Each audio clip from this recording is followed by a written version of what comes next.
All right, good morning. Welcome to the 294th District Court. My name is Judge Chris Martin. I'm going to call this morning's docket. When I call your name, please say here or present, raise your hand so that I can mark you down for the docket.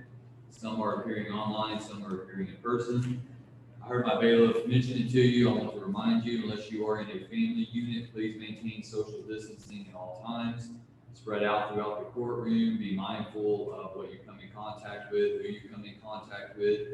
If you would like to have a mask and you do not have one, the court can provide you one. If you'll just let court staff know, we'll make that available to you. Please do not congregate in the hallways, in common areas, or in the bathrooms. There are occupancy notices posted in elevators and on the restrooms. Ask that you take those into consideration and be compliant with those at all times to help slow the spread of the COVID-19 virus. Danielle Borchardt. Sorry. Jeffrey Berman. Here. Jody Cheney. Here. Daniel Garcia. My document reflects that Garcia is in the Galveston County Jail. Clifton Gross. Record reflects, or my document reflects that he may be incarcerated in Smith County Jail.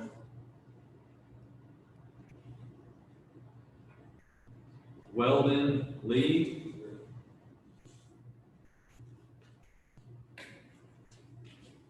Christopher Morris.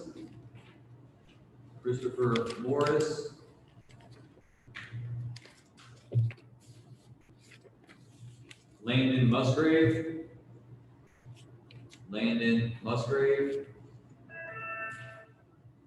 If you have a telephone, it needs to be silenced. First one's free, next one's going to cost you. For sure. Xavier Pitts.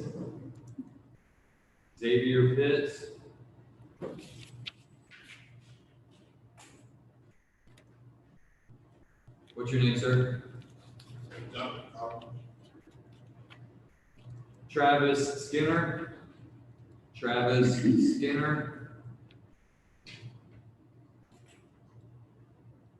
Mark Vargas.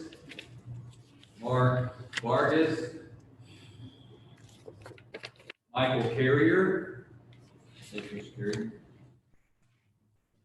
Joshua Bailey.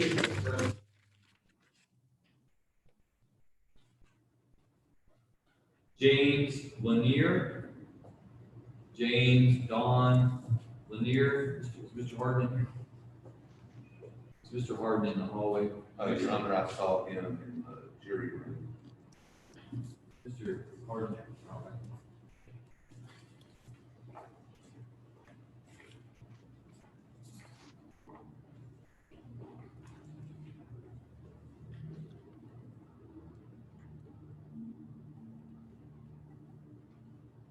Jonathan Kaufman. Mr. Kaufman is here. Mr. Stevens, I see you on Zoom.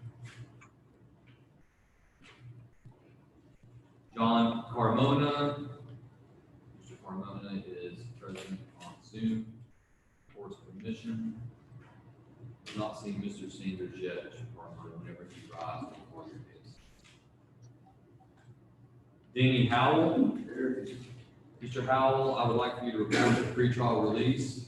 Discuss your delinquencies and payments before I call your case. If you'll go ahead and have a seat over here, they'll take you back in just a moment. Meredith Hallman.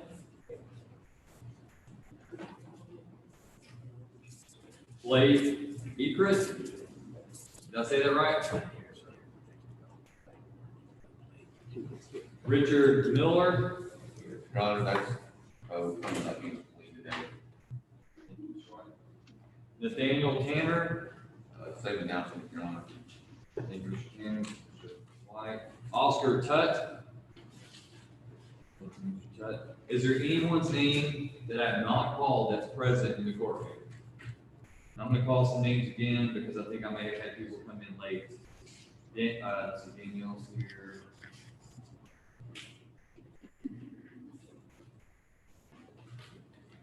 Christopher Morris.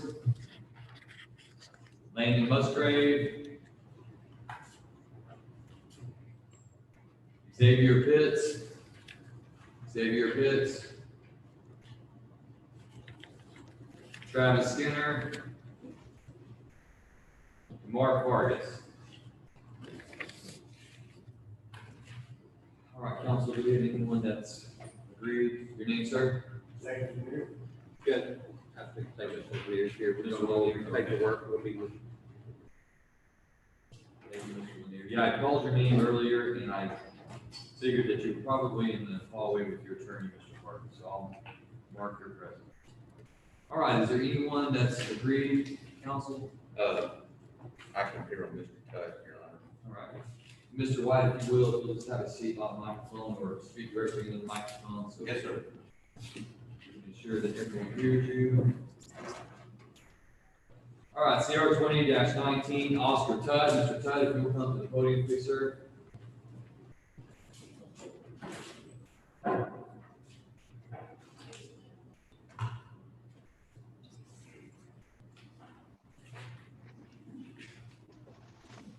All right, my docket reflects that Mr. Tutt is appearing today on pretrial. Is that correct? Your Honor, that's correct. We are having some difficulty with some videos on this.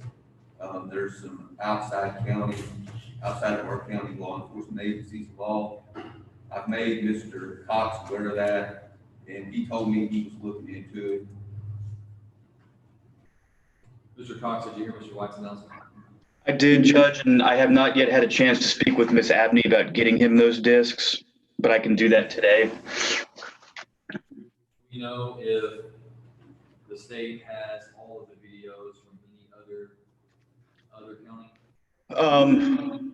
No, Your Honor. Mr. White he specifically requested that I reach out to DPS in Smith County and request a copy of a video that they may or may not have, but if they do have it, get a copy from Mr. White. Mr. White, do you have all other videos that the county DA's office has in their possession? I'm assuming, Your Honor, I got two videos. I got a 911 call, and I had a in-car dash cam from the deputy. Those are the two videos I've got. I believe that the discovery indicates that there should be another video, which is from a Smith County trooper.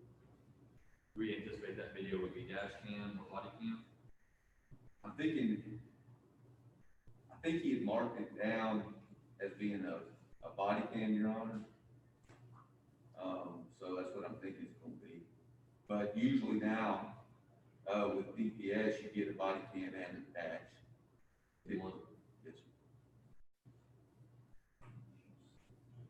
So you're requesting another pretrial setting? Yes, sir, I am. All right, the court's going to reset for an additional pretrial hearing on August 6th for the DA's office to determine whether or not there is additional discovery available from Smith County law enforcement. We'll set that for August 6th. Any scheduling issues, Mr. White, with August 6th? No, sir. That'll be set at 9 a.m.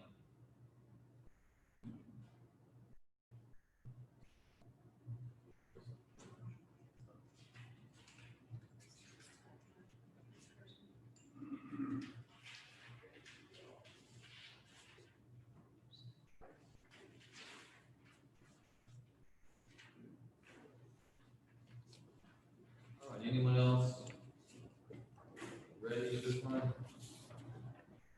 What's your name, Al? You have an attorney, Ms. Holman? I do not. I just did request that probation extended. Oh, let me look.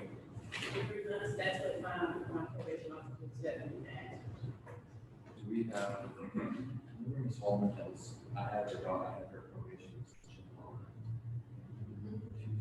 He said I had to do district court to do it.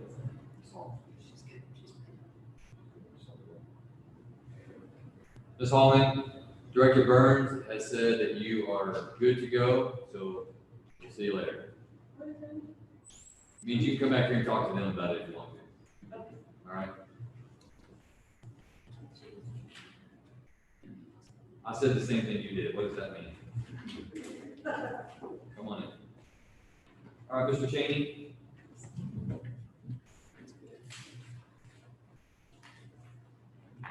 Mr. Cheney, to the podium, please. All right, Mr. Cheney, you are here for a probation extension. I have before me a request to extend your period of probation for a period of 1 month, to extend your probation to August 14th of 2020. And why are you requesting that your probation, community supervision be extended? Still a little bit of money on my probation dues. I ran into a little car trouble, didn't get a chance to pay it. So if I extend this, you believe that that will allow you to get caught up on your community supervision, keep you from violating? Yes, sir. All right, and have you considered this extension intelligently, knowingly, and are you entering into it voluntarily? Yes, sir. No one's pressured you, made you feel like you had to extend your probation? No, sir. You're doing this of your own free will?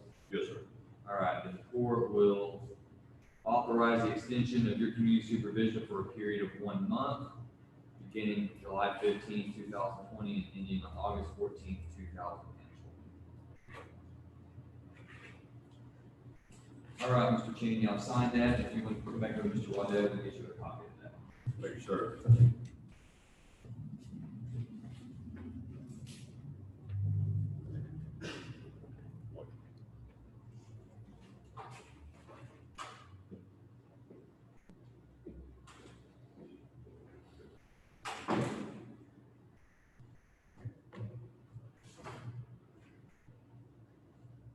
Mr. Stevens, are you ready? Yes, sir, I am. But Your Honor, I don't have a copy of the indictment. I just tried to set up my new portal thing and didn't get it completed in time. Okay, give me just a moment and I'll help you. But Okay. I do charge by the quarter hour, so I'll take money orders. And I'm having a hard time hearing you, Judge. I got my computer up all the way, but I'm still having a hard time hearing you. Hey, that's good, because it was a bad joke, so really do not hear it. Give me just one moment. Yes, sir. Stevens? Mr. Stevens, can you hear me okay? Yes, sir, I hear you. Yes, sir. State, can you hear me okay? Can the state hear me okay? Yes, sir, we can. Or I can. I can't speak for Ms. Heisel, but I can. Yes, Judge, I can hear you as well. All right. All right, this is cause number CR 20-77, Blake Ekrit. Mr. Ekrit, if you'll make your way to the podium, please, sir.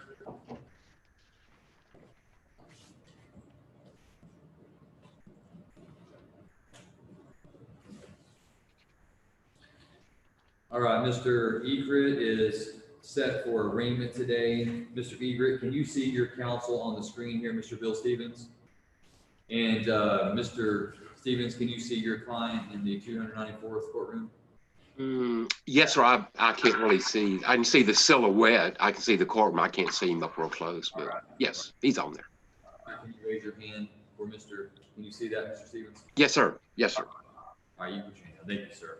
All right, at this time, Mr. Stevens, I'm going to show you a copy of the indictment in this case. All right, sir.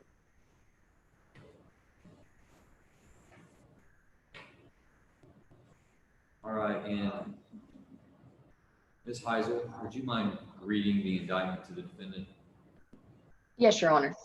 In the name and by authority of the state of Texas, the grand jury for the county of Van Zant, state of Texas, duly selected and paneled, sworn, charged, and organized as such at the January term AD 2020 of the 294th Judicial District Court for said county, upon their oaths, present in and to the said court at said term that Blake Austin Ekrit, hereinafter styled defendant, on or about March 26, 2019, and before the presentment of this indictment in the county and state aforesaid, did then and there intentionally and knowingly possess a controlled substance, namely tetrahydrocannabinol, in an amount of 1 gram or more, but less than 4 grams, against the peace and dignity of the state. All right, and Mr. Ekrit, I don't know if you can see the screen from where you're at. Can you see your name here in this document? Here, can you? Be honest with me, you can't. All right, then I need you to step up. I want you to step up until you can read this document. I've highlighted your name Can you see that? And you can step up if you need to. Is your name spelled correctly in this indictment? All right, and you understand the charges that have been read to you? All right, Mr. Stevens, how does your client enter a plea? Your Honor, on behalf of my client, we would enter a plea of not guilty. All right, the court will enter Mr. Egret's plea of not guilty into the record. The court will show that Mr. Egret has been formally arraigned on this date. The court will set free trial in this matter. And Mr. Stevens, have you had discovery provided to you yet by the state? Your Honor, I'm just in the process of logging on to the portal. I'm sure it's probably there. I'll be on it sometime today. Ms. Heisel, do you know? Judge, discovery has been delivered to the portal. As soon as he gets on it, it should be available for him. All right, Mr. Stevens, do you believe if I set this on August 6th for pre-trial, do you believe that would give you enough time to review the evidence and file any contested pre-trial motions? Motions, at least Judge, could we set it out? Could we set it out just a little bit later? I have a vacation starting tomorrow, and then I'll be gone for like 10 days to 2 weeks. So if we could, if you don't mind, set it a little bit further, give me more of an opportunity to get with my client. All right, then the court will set for pre-trial on August 25th at 9 a.m. Thank you, Judge.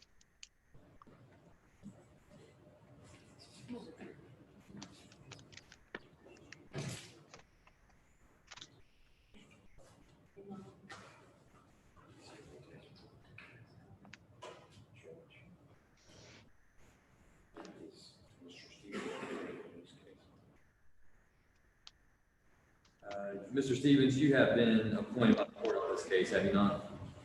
Yes, sir. Mr. Egret, were you provided with copies of pre-trial release, conditions of pre-trial release? You have? Well, I need to know specifically that's condition. I mean, somebody could have given you paperwork. I don't know what they've given you. Do you have conditions of pre-trial release that tell you that you have to report to the probation department, you have to drug test, you have to pay $50? No?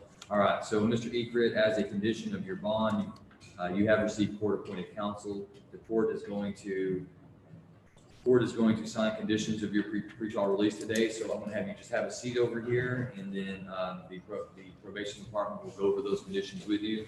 Once you sign and receive a copy, you'll be free to go. And Mr. Stevens, I'll have the pre-trial release department email you a copy of those conditions.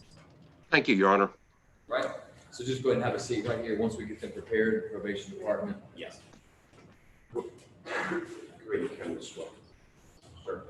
All right, Mr. Stevens, do you have anything else? I don't, Your Honor. May I sign off? Yes.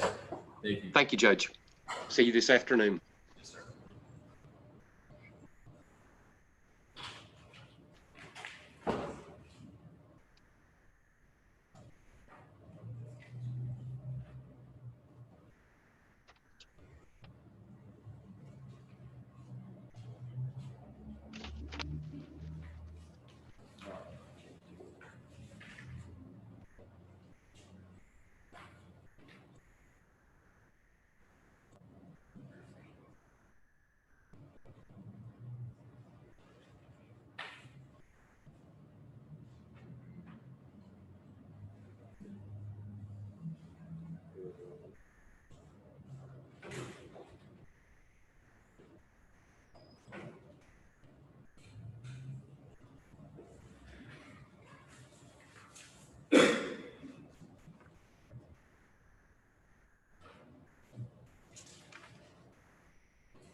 we have any other council that's ready? If we're ready, would you like to hear? All right, come on up, Mr. Biggs.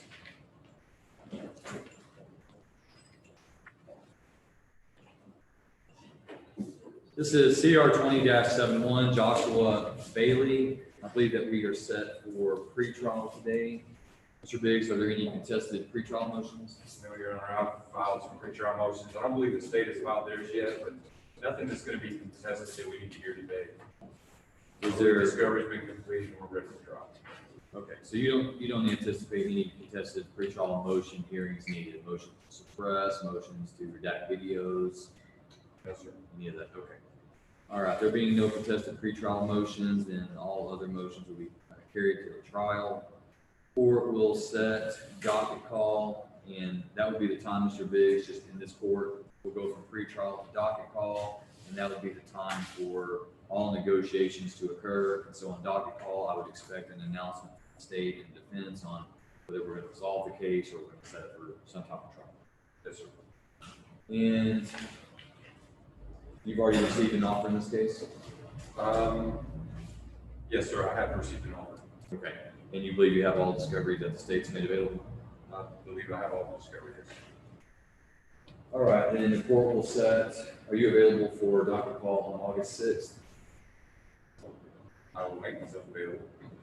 All right, well, I mean, if you have scheduling issues, I can give you some alternative dates. Honestly, Judge, I think we're going to have this case resolved prior to that date. Okay, all right, so the court will then set this for docket call on August 6th at 9 a.m. That's all I have, Judge. Well, Mr. Biggs, we'll need to get a notice slip. I'll need to have you complete that appearance form. We'll have your client sign in the bottom, resetting his court date for docket call on August 6th.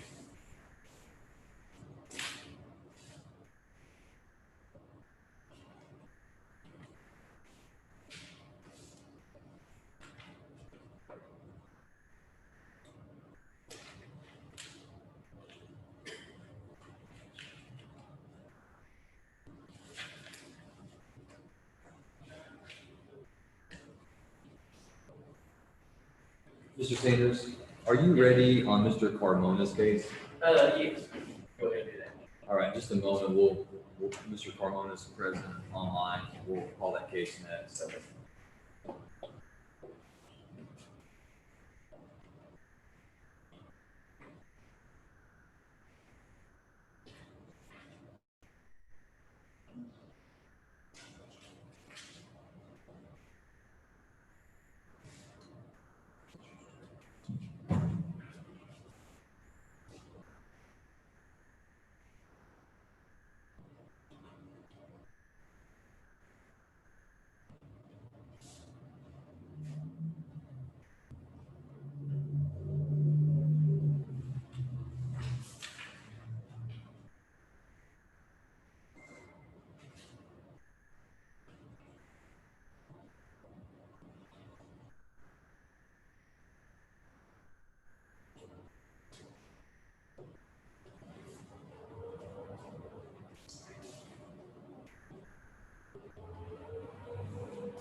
All right, thank you, Mr. Biggs. All right, Mr. Bailey, we'll see you back on August 6th. All right, Mr. Sanders, if you'll step up to the microphone at council table. Mr. Carmona, if you'll unmute yourself at this time. All right, court call CR 20-43, State versus John Michael Carmona. We're set for pretrial today. Record will reflect that the defendant is appearing via Zoom with court permission. Mr. Sanders, are there any contested pretrial motions? Your Honor, at this time there aren't. We have a written discovery. I haven't gotten the video yet, and so that's why I was gonna ask if we could reset this for another pretrial so I can get the video and have a good time to go over that with Mr. Carmona. Yes, what's the delay in getting the video? Judge, I'm not sure. I think, at least I had assumed whenever I requested the discovery that was, and it may be ready. Actually, I haven't been over to the DA's office in a couple of weeks, honestly, so it might even be ready. I just haven't gotten it yet. State, do we know when the video was made available? Judge, I do not know if the video has been copied for Mr. Sanders. We are in the process of uploading all the videos for recently indicted cases. It appears this case's videos have not been uploaded to the online portal, so it will have physical videos. I'm just not sure if those are available yet or not. I can get an answer from Mr. Sanders today. All right. Would August sixth be enough time, Mr. Sanders? That should be fine, Judge. Ms. Heisel, do you believe August sixth would be enough time to either upload that video from Mr. Sanders or get him on hard copy? Yes, Your Honor. We'll have an answer for him either way by that date. Well, he'll need it before that. Well, sorry, we'll have the video available before that date. Yes. Because the code requires them to file and test the pre-trial motion 7 days before that, so that's only going to give them roughly 1, 2, 3 weeks. See what I'm going to do. Are you available on August 25th, Mr. Sanders? Yes, Judge, that'd be fine. All right, then I'm going to set it out a little bit further. Court sets pre-trial then for Mr. Carmona on August 25th at 9 a.m.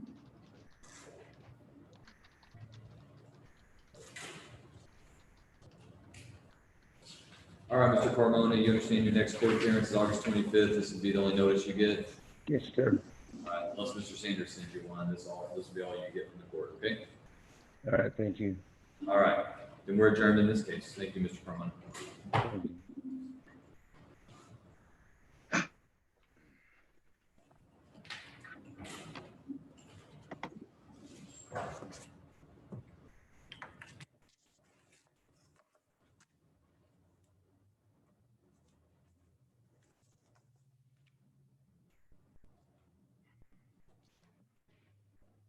All right, so Ms. Holman, you doing the business extension? Yes.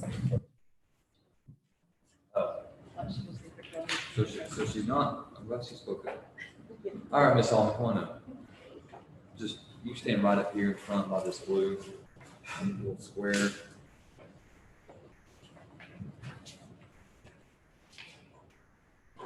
All right, you are Meredith Simone Hallman, is that correct? Yes, sir. And Ms. Hallman, I have in my hand, what appears to be a request for the extension of your community supervision to extend it for a period of 3 months, which would extend you until October 16th of 2001. Yes, Okay. And why are we extending your community supervision? because I haven't completed my community service hours. My fees are paid, but I haven't completed my community service hours. Okay. And do you believe if the court extends your community supervision, you'll be able to complete all of your community service hours Yes, sir, before October 16th. before October 16th? Yes, sir. Okay. And We're you're just giving me the whole 3 months just in case the impossible happens. understand. All right. And so you're asking the court to do this, and you're telling the court that you've come to this decision on your own. No one's threatened you, forced you, pressured you to do this. No. All right. Then the court will extend your community supervision for a period of 3 months, beginning July 17th, 2020, and ending October 16th, 2020. I've signed that, and if you'll go with probation, we'll give you a copy. Got one question. Yes, sir. If I finish prior to that, am I free to go? You'll need to talk to your probation officer. Okay, thank you.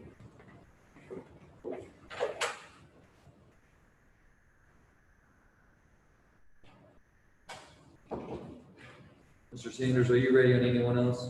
Yes, sir, Mr. Howell. Mr. Howell? Yes. CR 2029, Denny Howell. Mr. Howell, if you'll make your way to the podium.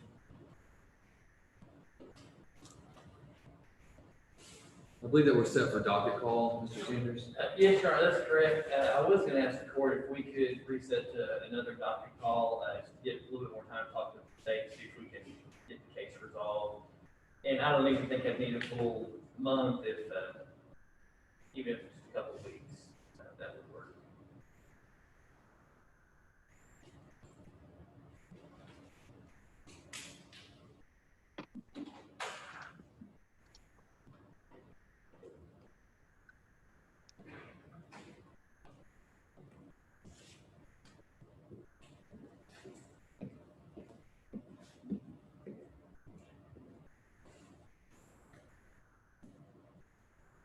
All right, so today is your first time, correct? Yes, sir, that's correct. All right, and you do have an offer in this case?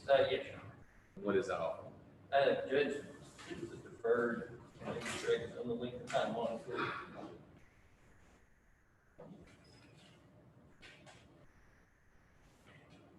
That's why I'm thinking some more about it anyway.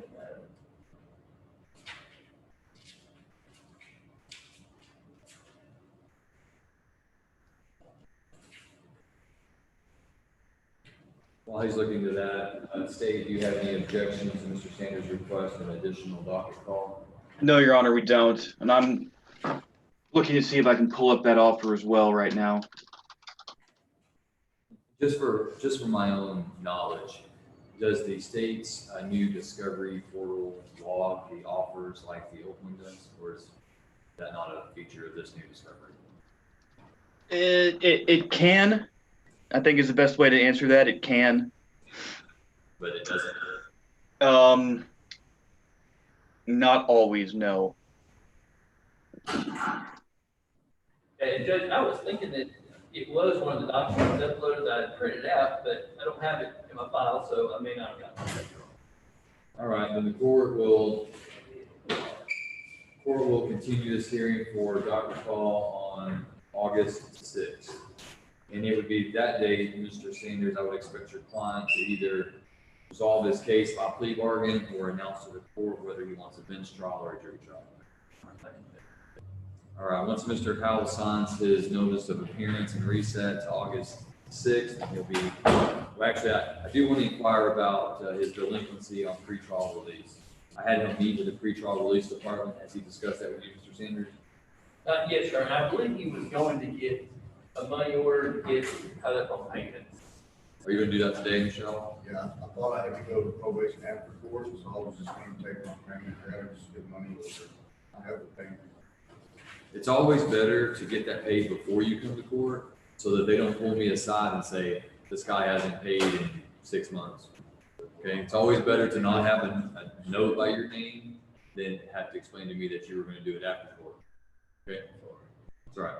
All right, so once you sign that notice of setting and you've got that, then go and take care of your business at the probation department. We'll see you back on August 6th.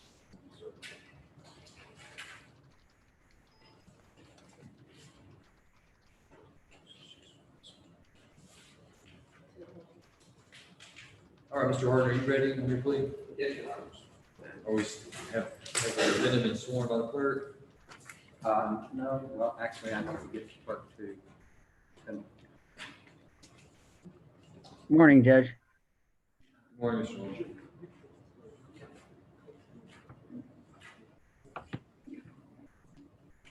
All right, so yeah, we'll just take him across the hall. We'll have, and then once it's sworn up, just get it back to the bailiff.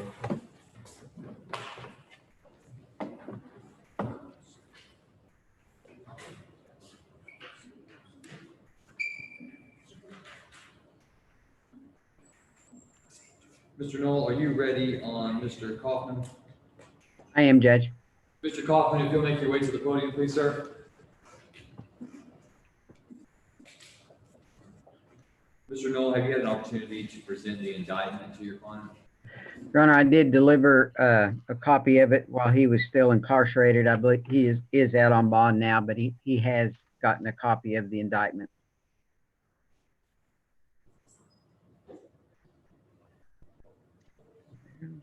I'm sorry, Mr. Knoll, what did you say? You said you presented it to him while he was in jail? That's correct, Judge. I got a copy of the indictment prior to him being released. He has received a copy of it, and I've explained the range as it is indicted. All right, is his name spelled correctly in the indictment? I believe it is, Your Honor. And does he waive the formal reading of the indictment? Judge, I believe we could waive the formal reading of the indictment, and for the purposes of arraignment, we'd be entering a plea of not guilty. All right, court will enter Mr. Kaufman's plea of not guilty into the record, and the court will set this for docket call. Are you available on August 25th, Mr. Knoll? That's fine, Your Honor. I mean, we can make it sooner if you want, but I'm going to give you enough time to review the evidence and determine if you needed any contested pretrial. Yeah, I believe the 25th would work. All right. court sets for pretrial on August 25th. We're gonna do a couple of things. We're gonna have Mr. Kaufman sign the notice of appearance, and then we need Mr. Kaufman to visit with the pretrial release department to sign his conditions of pretrial release. So, Mr. Knoll, do you want a copy of those emailed to you from our probation department? I don't believe so. That won't be necessary, Your Honor. Okay, so we're gonna keep Mr. Kaufman for a moment and have him execute those pretrial release papers, and then we'll set him free, and we'll see him back on August 25th. Do you have anything else this morning, Mr. Knoll? I don't believe so, Your Honor. I just indicate I do have a phone number for Mr. Kaufman, and when I've gotten all the discovery together, he and I'll meet obviously before the 25th. Okay. All right, and Mr. Kaufman, you heard all of that from Mr. Knoll? All right, he said he's got your phone number, and we're gonna call you once he has all the discovery, and the discovery has been made available online, is that correct, State? It has been made available, yes, Your Honor. Okay, you believe you have all the videos and digital evidence? That's what I need to check. I believe I do, but still downloading actually from the portal. All right, Mr. Kaufman, you're free to meet with the probation department to go over your conditions of pretrial release. And then once I've signed those and you've signed those, I'll give you a copy and you're free to go. Okay? All right, thank you, Mr. Knoll. Anything else? I don't believe so, Your Honor. All right, and are you with us this afternoon at all? I don't believe so. I think it actually, Mr. Kaufman was originally set this afternoon and then he bonded out. So I don't think there's anything this afternoon. Okay, great. Good to see you, sir. Thank you, Judge. Great day. You too. All right, Mr. Hardin is getting his client, Mr. Lanier, sworn. So when he comes back, we'll do that.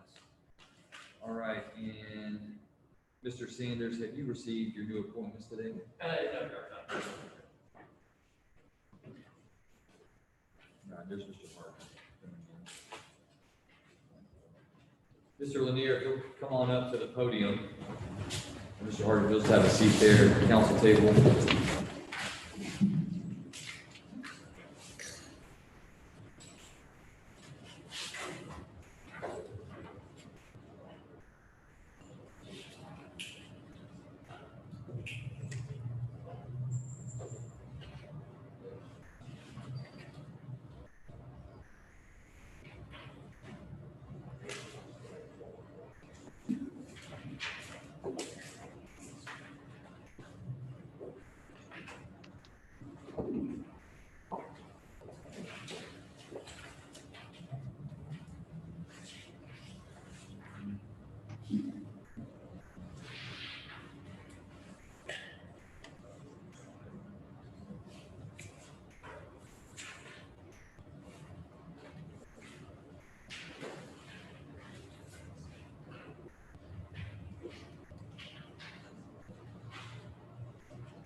All right, Mr. Hardin, I noticed here in the written plea admonishments, there's no reflection of the $10,000 fine. If you'll come and get that. Let me get that out of the other section, Judge.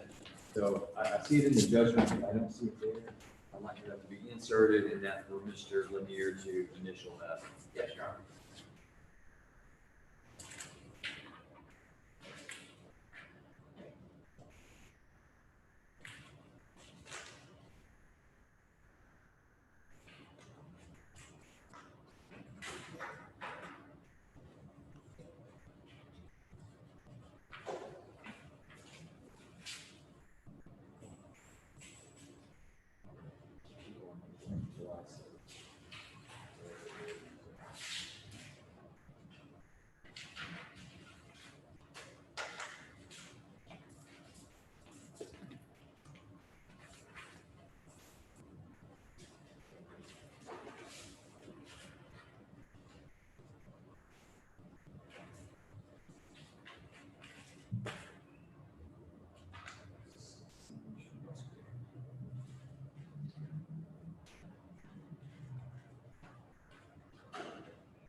All right, and before we go any further, the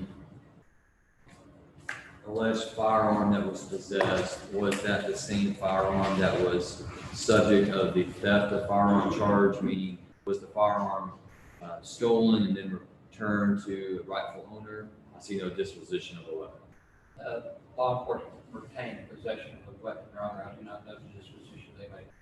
Do you know, Mr. Cox or Ms. Heisel? Judge, I can answer the part of your question that the firearm he was charged with unlawfully possessing is the same firearm he has been charged with stealing. I don't know. To the best of my knowledge, law enforcement still has the firearm. Okay, so like it would be unlawful possession of firearm and then not disposed of out of evidence by destruction or forfeiture. But in the case that it was stolen, it would then go under the Code of Criminal procedures as it relates to releasing stolen firearms back to individuals who provide proof of ownership. So, okay, that was Yes, sir. All right, Mr. Lanier, if you could raise your right hand, I'm going to place you under oath. Mr. Lanier, do you swear that the testimony you give will be the truth, the whole truth, and nothing but the truth, so help you God? All right, let me put your hand down. Your name is James Don Lanier, is that right? And Mr. Lanier, are you a United States citizen? Do you read, write, and speak English? Have you ever been diagnosed with any type of mental condition? In this case, you're represented by your attorney, Mr. Ron Harden, and are you pleased with his representation of you? You feel like you've had sufficient time to review the case with him, have all of your legal questions answered? Is there anything about this plea that you do not understand? Mr. Harden, do you believe your client to be competent today? I do, Your Honor. Did you explain to him his legal and constitutional rights? I did, Your Honor. And did you discuss with him specifically the requirements of his conditions of community supervision? I did, Your Honor. And you believe that he understands what's expected of him under this plea? I do, Your Honor. Mr. Lanier, in CR 19-318, you are charged by indictment with the third-degree felony offense of unlawful possession of a firearm by a felon. A third-degree felony carries a range of punishment of not less than 2 years, nor more than 10 years confinement in the Texas Department of Criminal Justice, and also carries an optional fine not to exceed $10,000. Any punishment, be it by the court or through plea agreement, would have to fall within that range of punishment. You understand that? And it appears to the court that the plea agreement in this case is that you will be pleading guilty to that charge in exchange for a recommendation from the state of Texas that your punishment be assessed at 10 years confinement in TDC, with that sentence being suspended and probated and you being placed on community supervision for a period of 10 years with a $10,000 fine. And then the state is also recommending that the court dismiss, I believe, 2 unfiled cases and 3 filed cases. Those filed cases being an unfiled, unindicted, unlawful possession of firearm by a felon, an unfiled, unindicted possession of controlled substance, penalty group 2, indicted cause number CR 19-320, theft of firearm, CR 19-319, theft of firearm, and 2019-572, possession of controlled substance in penalty group 3. In addition, you would have $290 court costs, $35 reimbursement fee. Is that your understanding of the plea agreement, Mr. Lanier? Yes. Yours as well, Mr. Harden? It is, Your Honor. Mr. Lanier, then how do you plead to the third-degree felony offense of unlawful possession of firearm by a felon occurring on August 17th, 2019? And Mr. Lanier, are you pleading guilty because in fact you are guilty and for no other reason? No one's threatened you, forced you, or pressured you to plead guilty to this charge, is that correct?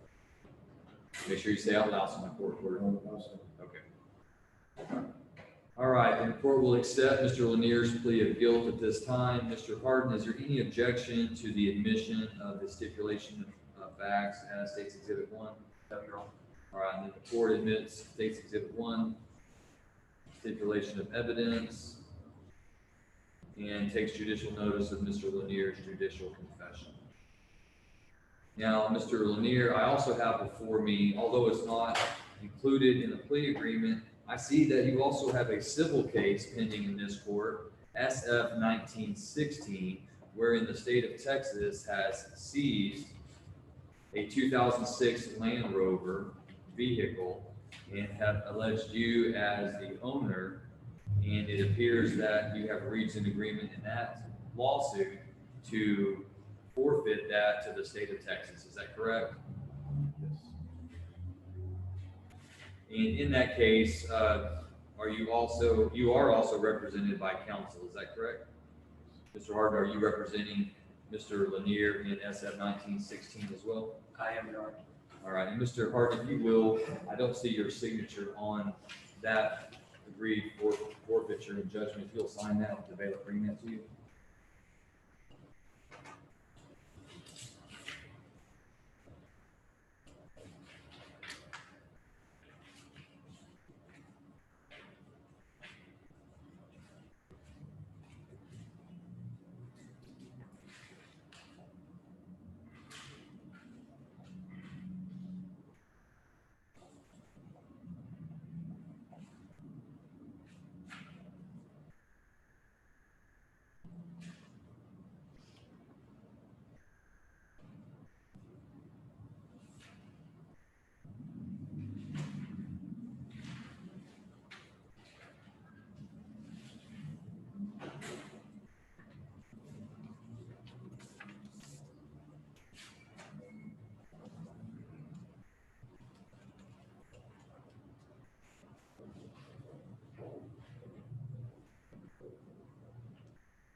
And state, reviewing the indictment, and it appears that there's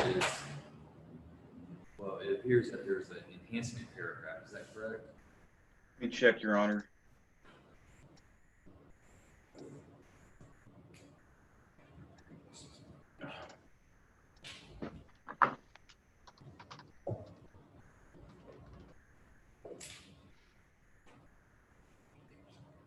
In which indictment, Your Honor? CR 19.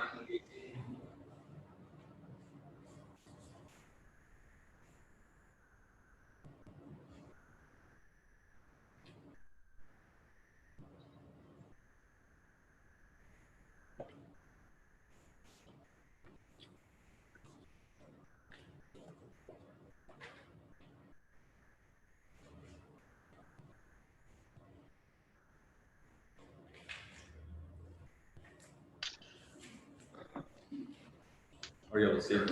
I am, Your Honor. I guess for purposes of this plea, we'll go ahead and agree to waive or not proceed on the enhancement paragraph in the indictment. I just know if he's pleading guilty exactly as indicted. I think it was how the written plea admonishments read, that if he's ever subsequently convicted, I don't know if that'd be an issue. So the state's abandoning its enhancement paragraph and proceeding on third-degree felony? Yes, Your Honor. Take just a moment. I'm going to review the office report here.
All right, Mr. Lanier, based on the evidence before the court will find that there is sufficient evidence to convict you of this offense.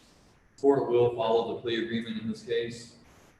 The court hereby convicts you of the third-degree felony offense of unlawful possession of a firearm by a felon. The court assesses your punishment at 10 years confinement in the Texas Department of Criminal Justice Institutional Division. The court finds that it's in the best interest of the community and yourself for this sentence to be suspended. You are hereby placed in community supervision for a period of 10 years. The court assesses a $10,000 fine. The court dismisses under section 1245 of the Texas Penal Code. F-19-527, unlawful possession of firearm by felon. F-19-530, possession of controlled substance. CR-19-320, theft of firearm. CR-19-319, theft of firearm. 2019-572, possession of controlled substance in penalty group 3, less than 28 grams. Court hereby assesses court costs in the amount of $290 and orders you to pay reimbursement fees of $35.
Mr. Lanier, have you ever been on community supervision before?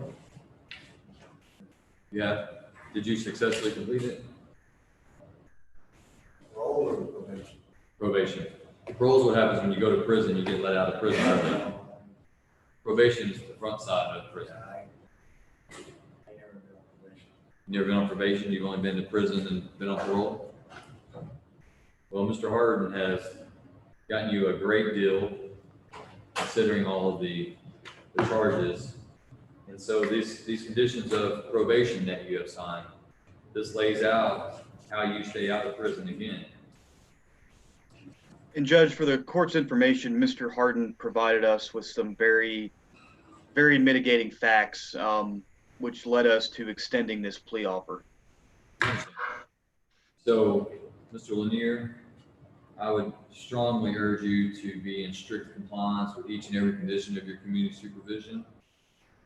Because if you come back, you've already agreed to 10 years confinement in TDC.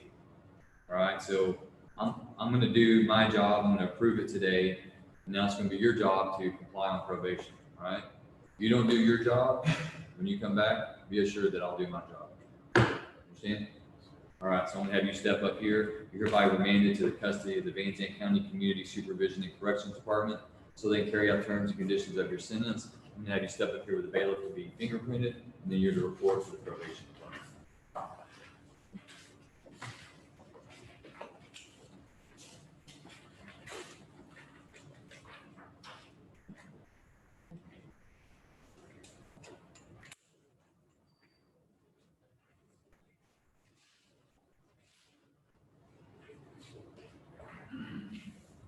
Anything further, Mr. Harden? Nothing further from the bench, Your Honor. All right, thank you, sir. Yes, sir.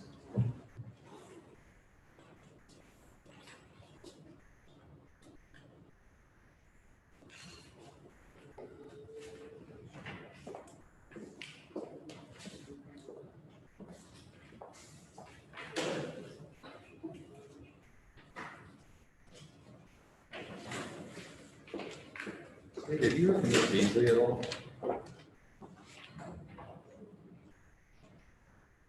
Have you ever missed, you're muted. You're muted. Have Have either one of you heard from Ms. Beasley? Judge, I have not heard from her this morning. She's walking in right now. Oh, she is. No. Yeah, there she is. Yeah, I wish I had that power all the time. She just likes to make an entrance, Judge. Ms. Beasley, we're talking about you. I said, we're talking about you. I just asked the state as you walk through the threshold, hey, has anyone seen or heard from Ms. Beasley? And Ms. Heisel said, for the record, you just like to make an entrance.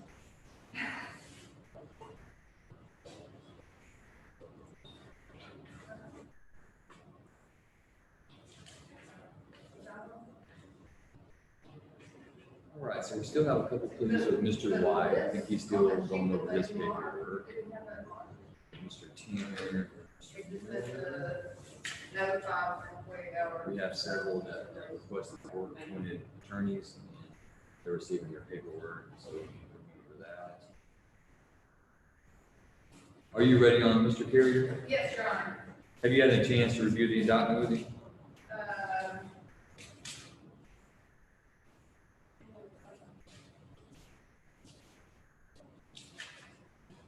No, sir, I need just a minute to do that. Okay, just let me know when you're ready.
Go ahead and call in the hall loud, just in case 3 times. And make sure that your records are the same as mine. Christopher Morris. Travis Skinner. Yes, sir. I believe the other one's out here. So Xavier Pitts. Landon Musgrave here, Xavier Pitts here. Mark Vargas. Mark Vargas, I know, but.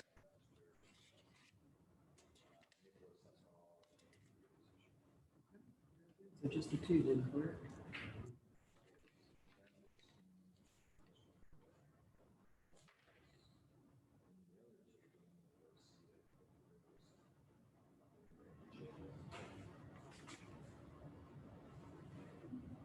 Yeah, that's what Peggy's indicated. And this jail confirmation that we received, even in what system is that?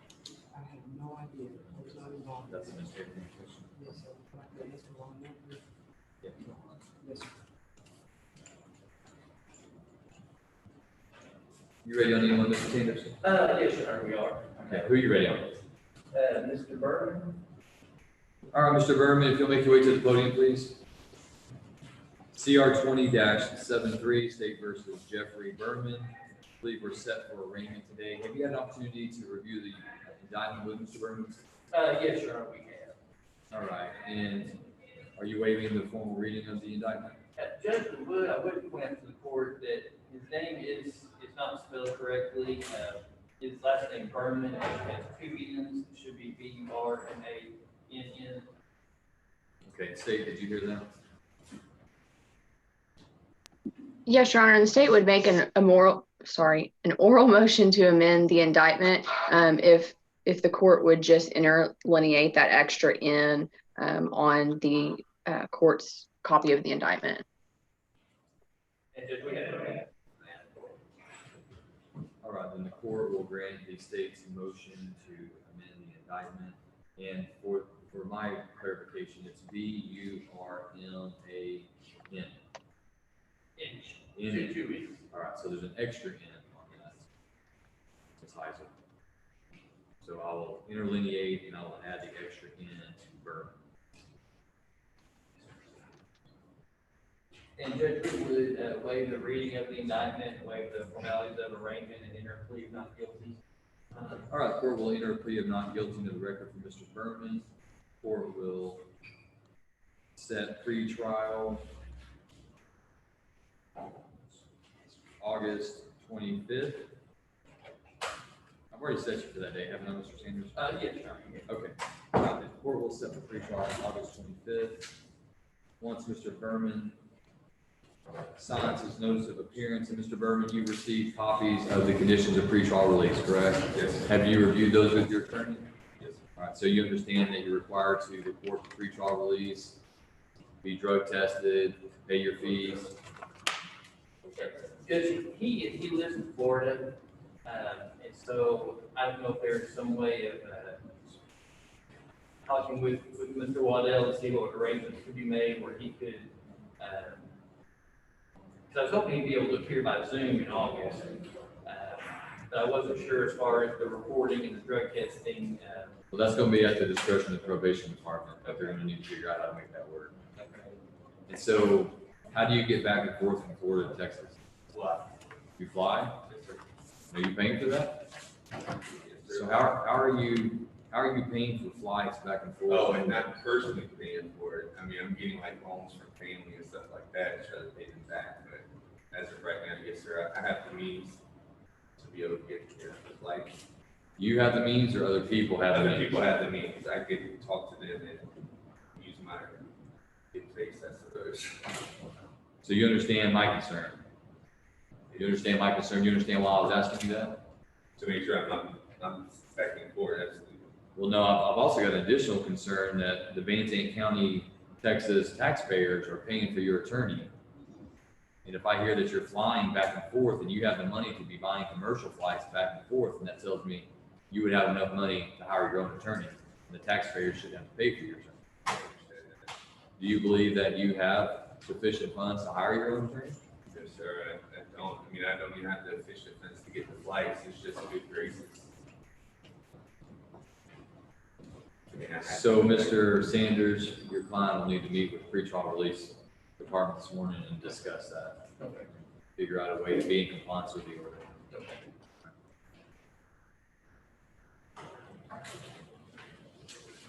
All right, so once he signs his notice of appearance and meets with pretrial release, then he'll be free to go. Okay, all right, thank you.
We're gonna stand in recess for just 1 moment. I'm not even gonna leave the bench, just 1.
dropped a page.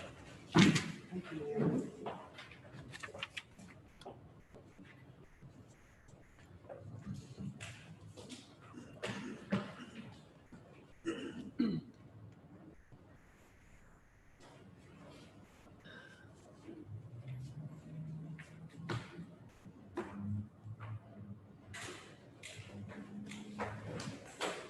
CR 15238, State versus Richard J. Miller. Mr. Miller, if you'll make your way to the podium.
Mr. White, is this a 10-year registration offense? Yes.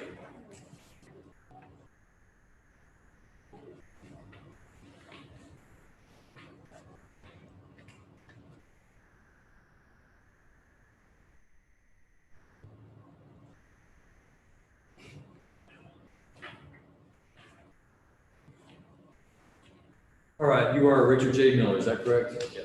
Mr. Miller, if you'll raise your right hand and place you under oath. Mr. Miller, do you swear that the testimony you give will be the truth, the whole truth, and nothing but the truth, so help you God?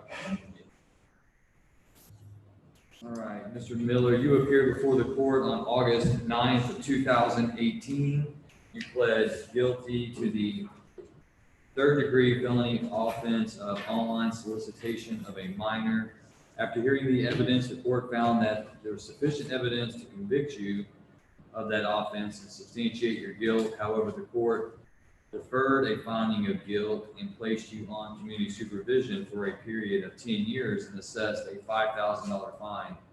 It was during that term of community supervision that the state filed a motion to adjudicate and to revoke your community supervision. They filed that on October 9th, 2019, and they alleged in one count an allegation of how you violated your community supervision. Have you had sufficient time to review that motion to adjudicate with your counsel, Mr. Nolan White? Yes. You feel like you've had sufficient time to discuss the case with him and have all of your legal questions answered? Yes. Mr. White, does your client waive the formal reading of the state's motion to adjudicate at this time? Yes, sir. There's no way formal reading of the state's motion to adjudicate. I would note that I thought over the allegation with Mr. Miller. I've gone over his rights with him. I believe he waived those rights knowingly and intelligently, voluntarily, but I also believe he's been competent. Thank you, Mr. White. All right, Mr. Miller, then it's my understanding that there's a plea agreement in this case in which you would be pleading true to count one in the state's motion in exchange for the recommendation that your sentence be assessed at 3 years, that your punishment be assessed rather at 3 years confinement in the Texas Department of Criminal Justice, with an order for you to pay your financial obligations, including fines, court costs, attorney fees, and then you would receive 3 days credit for any time that you would spend in jail on this case. Is that your understanding? Yours as well, Mr. White? Yes, sir. Mr. Miller, as to count 1 in the state's motion to adjudicate, how do you plead? Is that count true or not true? And Mr. Miller, are you telling me that it is true because in fact it is true and for no other reason? No one's threatened you, forced you, otherwise pressured you to plead true to this count when in fact it's not true. Is that correct? No. All right, the court will accept Mr. Miller's plea of true to the count alleged in the state's motion to adjudicate. Mr. White, is there any objection to the admission of the defendant's waiver of rights and plea of true to the state's motion to adjudicate? No, sir. All right, court admits the defendant's waiver and plea of true into evidence. Court taking judicial notice of Mr. Miller's judicial confession hereby finds that Mr. Miller has violated the terms and conditions of his community supervision. Court, having found such, hereby revokes his community supervision and assesses his punishment in accordance with the terms of the plea agreement at 3 years confinement in the Texas Department of Criminal Justice, Institutional Division, adjudicates guilt, revokes community supervision, orders him to pay the balance of his financial obligation, including fine, court costs.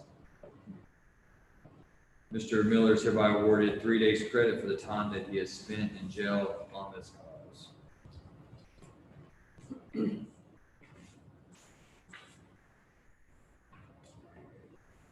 Mr. White, has a copy of Chapter 62 been provided to Mr. Miller, to your knowledge? Yes, we went over it. We also have gone over it during the original plea agreement. My understanding was he had no issues with the requirements as far as he was on probation. So I'm satisfied that we've gone over those. He understands what his obligation will be once he is released from TDC.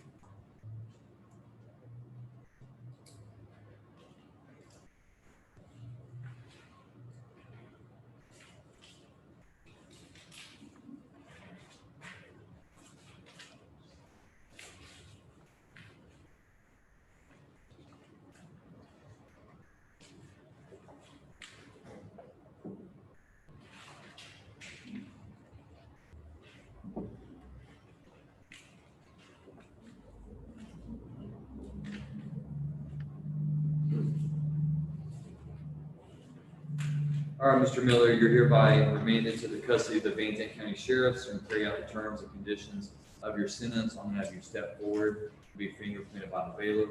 Bailiff, if you'll take Mr. Miller in custody.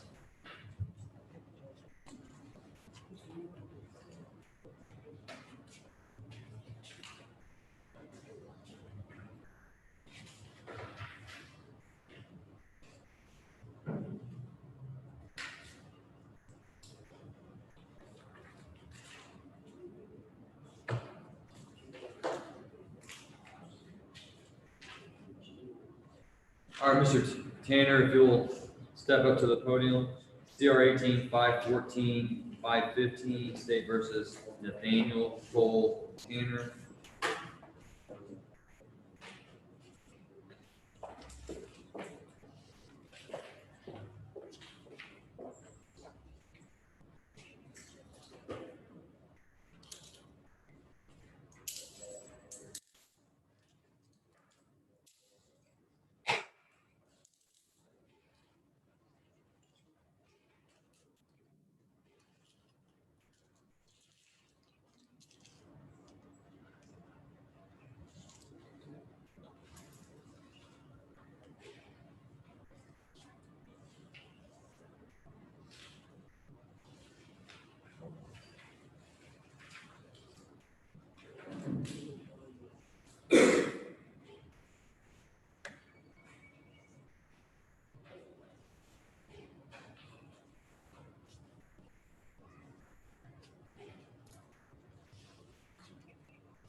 Mr. White, I see that as a term of the plea agreement that Mr. Tanner is to surrender his jailer's license. Is that correct?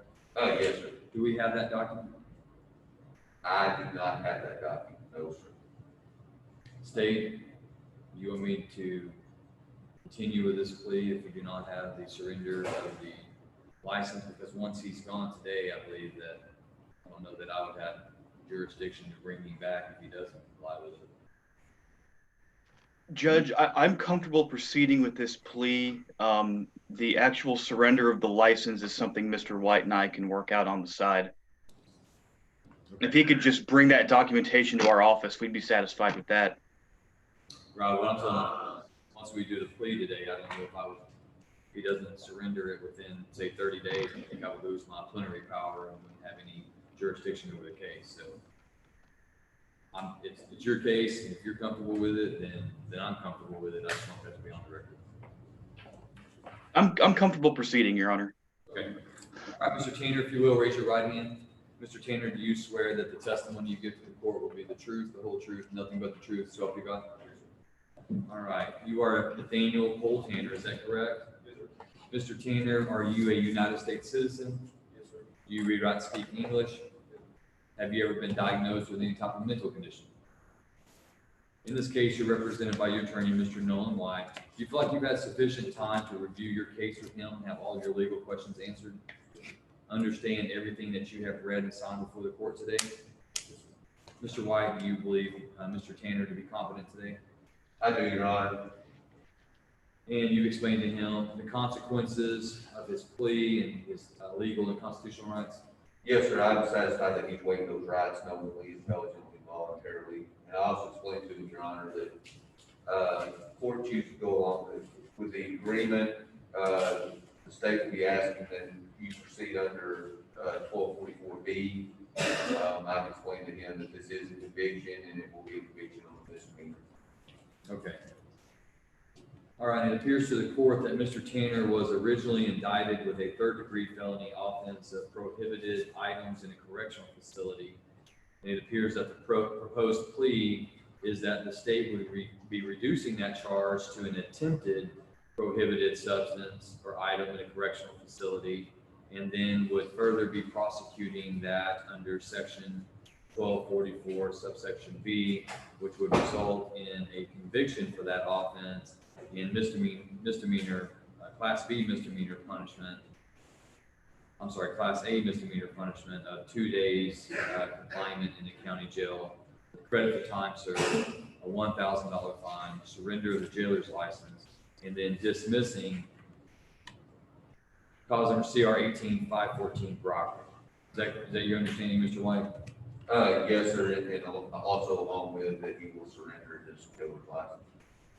Is that your understanding, Mr. Tanner? Yes, sir.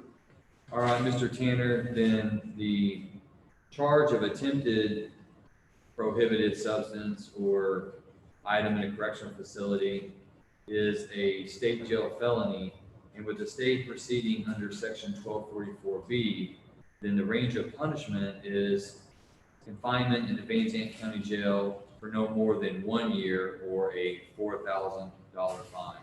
You understand that range of punishment? So Mr. Tanner, as to the offense of attempted prohibited items or substance in a correctional facility, how do you plead? Guilty or not guilty? And Mr. Tanner, are you pleading guilty because of the fact you are guilty and for no other reason?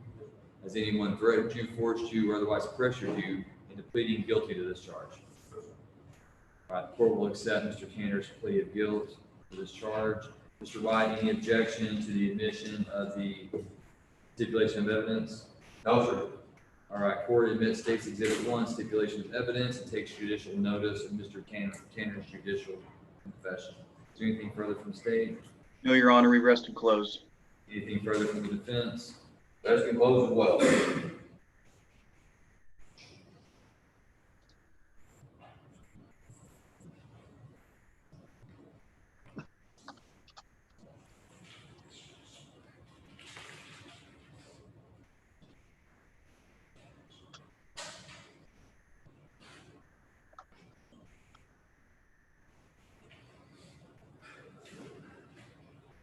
All right, Mr. Tanner, based on the evidence before the court finds that there is sufficient evidence to convict you of this offense. The court will follow the plea agreement in this case. The court hereby convicts you of the state jail felony offense prosecuted under section 1244B of the Texas Penal Code, attempted prohibited substance or item in a correctional facility, assesses your punishment in accordance with the plea agreement at 2 days confinement in the county jail. The court gives you credit for 2 days time served. The court assesses a $1,000 fine, orders the surrender of your jailer's license. Court dismisses under section 1245 CR 18514 robbery, assesses court costs in the amount of $290 and orders reimbursement fees of $35. Mr. White, do you know if Mr. Tanner will be taking care of his fines and court costs today? Yes, sir, he's prepared to do that. Thank you, Mr. White.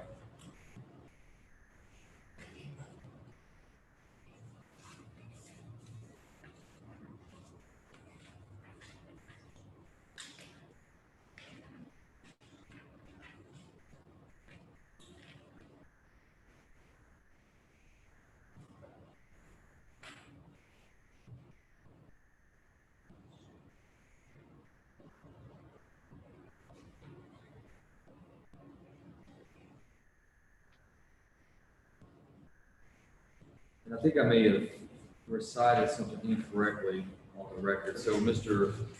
Tanner is being prosecuted under section 1244B, so the conviction would be for a class A misdemeanor offense. Yes. Yes, Judge. I believe I said state jail felony. And it does, on the judgment, it does say state jail felony, but then it indicates 1244B. So I think that's probably legally sufficient, but it would be a conviction on the level of a class A misdemeanor. Yes, with punishment at 2 days. All right, Mr. Tanner, you're hereby remanded to the custody of the Van Zandt County Sheriff so you can carry out the terms and conditions of your sentence. I'm gonna have you step forward to be fingerprinted by the bailiff, after which you're released and you should report to the Van Zandt County Clerk to discharge your fines and court costs. Anything further, Mr. White? Your Honor, I've got 2 more cases on the docket. I've got Mr. Pickett, CR 17107. Yeah, you know what, these were from Tuesday, correct? Yes, sir. You know what, we didn't get those put on this document, so can you get that case number to again, CR what? CR 17107. Oh, they're set at 1:30. Is Mr. Pickett in jail? My understanding is he's still in Tarrant County. I believe, I didn't take the record. Good.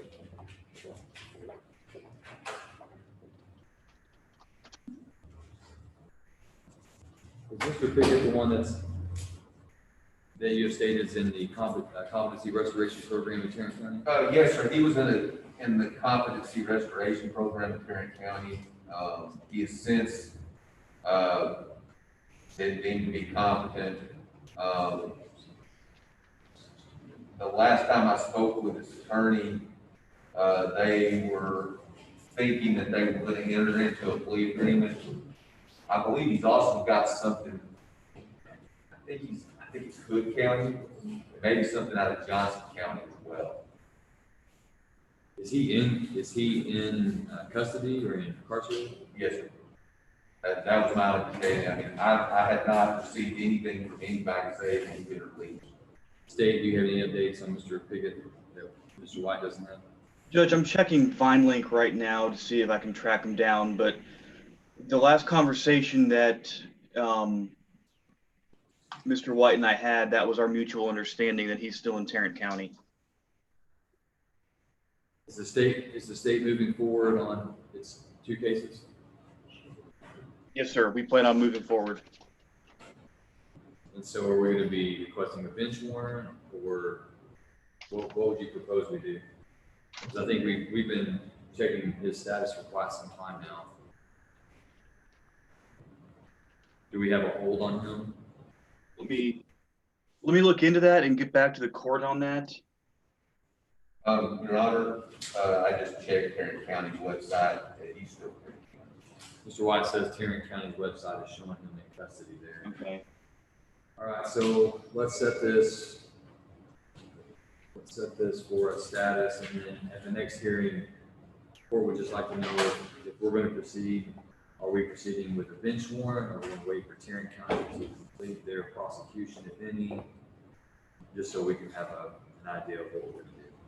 So the competency restoration is no longer an issue. You said he's been found competent, so now. That's my understanding now. I mean, I'm just gonna tell the court, talking to his lawyers, he has some real concerns about it. But the doctor said that he was okay. And I would go to the court, because he's been in Tarrant County, I have not spoken to Mr. Pickett in quite some time. My understanding was pretty much almost immediately, when he was taken into custody, he was suffering from some sort of mental problems, and then he was in the restoration program for a period of time. As far as my opinion on that goes, Your Honor, all I can do is go by what his lawyer, Tarrant County, told me, which was that he was found competent. All right, court will set this for a status on the Tarrant County custody and determination of whether we're going to bench warrant. We'll set this for August 25th. I won't issue a bench warrant for that date, but on that date, I'd like to discuss that. August 25th.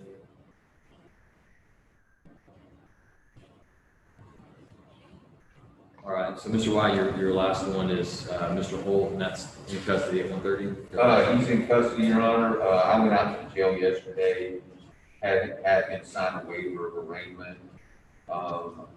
And my assistant, I just contacted her. We're gonna get that filed today, so there'll be no reason to bring him up. You know what pretrial date was selected? I think we had asked for 8/6, since he did his in custody.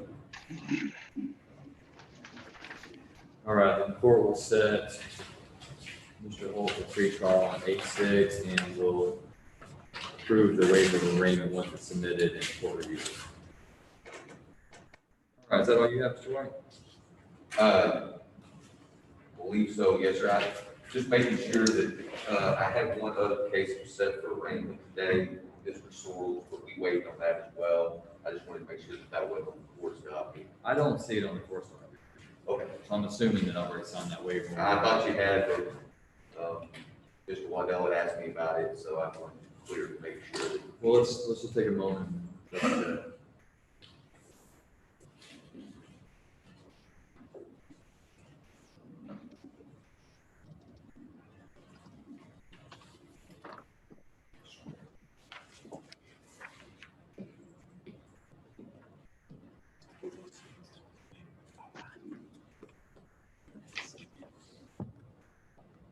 Yes, I show Mr. Sorrell set for pretrial on August 6th with the waiver of arraignment granted for today. Yes, sir. Ms. Beasley, are you ready? Yes, sir. You ready on Michael Carrier? Yes, sir. All right, Mr. Carrier, if you'll make your way to the podium, please. This is CR 20-74, State versus Michael David Carrier. We're set for arraignment. Ms. Beasley, have you had an opportunity to present the indictment to your client? Yes, Your Honor, I have. And does he waive the formal requirements of arraignment? Yes, Your Honor. Is his name spelled correctly? Yes, Your Honor. And he understands what he's charged with? He does, Your Honor, and he wishes to enter plea of not guilty this time. All right, court will enter Mr. Carrier's plea of not guilty into the record. And Mr. Carrier then will be set for pretrial. Do you have discovery yet, Ms. Beasley? Yes, sir. I believe I do. Are you available on August 25th? Yes, sir. All right, then the court will set Mr. Carrier for pretrial on August 25th at 9 a.m. Your Honor. There's issues on his conditions of retrial of no contact. And I think that there's some misunderstanding on the defendant's part. Have you spoken with Ms. Beasley about that? Not yet. All right, let's go ahead. Okay. Go and speak with Ms. Beasley about that, and then I'll recall Mr. Carrier. So Mr. Carrier, have a seat. Mr. Waddell will speak. And if y'all step off to the side, I'm gonna have Mr. Sanders step in. Are you ready, Mr. Sanders? Yes, sir. Musgrave. All right, who are you ready on? Mr. Musgrave. All right, Mr. Musgrave, Landon Dwayne Musgrave, CR 20-87. Mr. Musgrave, I called your name at 9 o'clock and you weren't present in the courtroom. I was outside. The court happens inside. Why were you outside? Yeah, I apologize. Well, if you're not going to show up on time, what's going to happen is the court's going to issue a NISI, a failure to appear, and you're going to get arrested and go back to jail. All right? So you need to be aware of that. Court's at 9, you need to be here at 9. All right? And then we can call your case. I see that you're here, and then if you need to step outside, you can do that. But you need to be in this courtroom or online if the court approves it at 9 o'clock. All right, the court has reviewed Mr. Musgrave's request for indigent counsel, and the court finds that he is indigent and has appointed Honorable Jeff Sanders to represent him. And Mr. Sanders, have you had an opportunity to review the indictment with your client? Yes, sir. We have reviewed the indictment. His name is spelled correctly. And Judge, we also discussed the punishment range on this case, third-degree felony enhanced to second degree. We would waive the formalities of arraignment and enter a plea of not guilty at this time. All right, court will enter a plea of not guilty into the record for Mr. Musgrave and will set pre-trial on August 25th.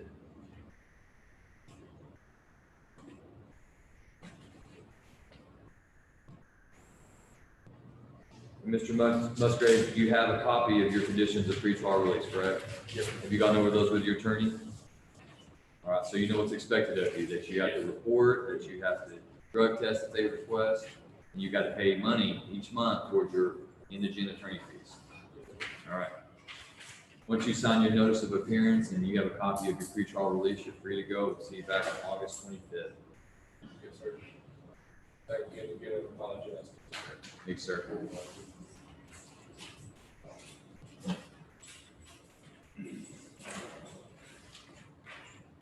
Sanders, you ready on anyone else, or is that all for you? Judge, that's all I have this morning. I was going to see if I could bring up a couple issues with this afternoon. I should have two. Well, I think I have two people. I showed this afternoon you have Joseph Don Gill and Jimmy Gibson. Yes. And I have a docket note that says Jimmy Gibson's in the Dallas County Jail. Yes, and I was going to ask, and I'm not sure that we could do this, or that Mr. Gibson would approve of, but if there's a way to set up on his revocation, a Zoom hearing from where he is, if that's something the court and the state would be okay with, if Mr. Gibson's all right with it? Yes, the court is fine with that. We've actually conducted pleas for other counties, and we've conducted pleas in Henderson County Jail. The difficulty is going to be for you and for the state is getting the plea paperwork together, getting it to Mr. Gibson in jail, and I assume getting Dallas County to assist you in setting that up. If you and the state can accomplish all of that, then we can certainly take the plea by Zoom. Okay. And then we can have the fingerprint done and sent back to the county. So I believe that we're probably shifting to that in the state of Texas in the future. So I'm fine with crossing that bridge now. Well, I'll check into that and see if we can get that worked out, because I've got a similar situation in another county, and we were going to try that as well, so I thought I'd just bring it up on this. Yes, yeah, the court would work with you on that. What about Mr. Gill? Judge, Mr. Gill, I talked with Mr. Cox last week, and I've gotten the state's final offer. Honestly, I didn't have a chance to get over and talk to Mr. Gill until yesterday, honestly. I was going to see if it might work if we can have a week or so. I know I've got to be back over on July 21st. If it would work to put off the docket call and the final announcement until the 21st. How many docket calls has he had? Judge, this will be the second one. Today is the second one? Yes. So that's why I was just asking for a week, or I guess. Judge, the state's not opposed to a quick reset on Mr. Gill. I think Mr. Sanders and I are very close to having that worked out. Okay. Then I'll tell you what we'll do is we'll go ahead set him for docket call. We'll set him on July 21st. But what I would like you to do, you've got two options, Mr. Sanders. You can either appear via Zoom today, and we need to have this discussion with the defendant on the record, or you can go see Mr. Gill and tell him what the plan is and have him sign the appearance form that he acknowledges and understands that today's hearing is reset to July 21st. Either way, it's going to be reset, but I need to ensure that the defendant's aware of what's going on in the state. Yes, I'll go over there in a few minutes and get him signed. Okay, and then when you get that, then bring that back to Ms. Abraham. Okay. You can sign it and then bring all of it back, and then we'll get a copy out to them. Or actually, you can take the pink copy out and bring back the other two copies, the white and the gold, to Ms. Abraham, and then I'll know you've accomplished that. Okay. I appreciate that. Yeah, that should be all I have. All right, thank you. All right, Ms. Beasley, are we ready now? Yes, sir. What's up, sir? All right, and do we want to go back on Mr. Carrier? Yes, sir. Is Mr. Waddell being?